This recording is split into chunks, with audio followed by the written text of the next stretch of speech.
তো গাইস আজ যখন আমি আমার অফিস থেকে বাড়িতে যাচ্ছিলাম ঠিক তখনই আমি দেখলাম যে আমার বাইকটা হঠাৎ করে নিজে নিজেই বন্ধ হয়ে গেল।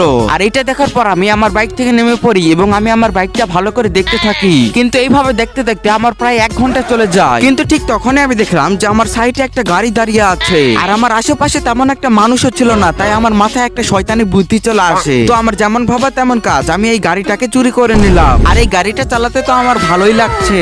আর গাইস দেখতে দেখতে আমি এই গাড়িটা নিয়ে আমার বাড়িতেও চলে আসলাম।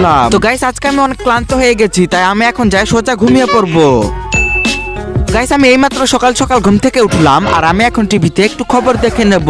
কিন্তু ওয়েট, খবরে এইটা কি দেখাচ্ছে? কিন্তু সেটা দেখার আগে গাইস তোমরা প্লিজ ভিডিওটিতে একটি লাইক করে দাও আর চ্যানেলটিকে অবশ্যই প্লিজ একটি সাবস্ক্রাইব করে দাও গাইস প্লিজ। ভালো করে দেখুন এই মানুষটাকে। এই মানুষটা একটা ডাকাতের গাড়ি চুরি করেছে আর এই ডাকাতটা সামনের ব্যাংক লুট করতে গিয়েছিল। এই ভালো মানুষটার জন্য সে লুট করতে পারেনি। আমরা এখন এই ভালো মানুষটাকে খুঁজছি আর আমরা এই মানুষটাকে খুঁজে পেলে আমরা তাকে 2 লক্ষ টাকা পুরস্কার দেব। আরে বাহ গাইস, আমি তো খুব ভালো একটা কাজ করলাম। তো এই খুশিতে তোমরা প্লিজ আমার চ্যানেলটিকে সাবস্ক্রাইব করে দিও আর কমেন্টে এই ইমোজিটা দিয়ে দিও। বাই।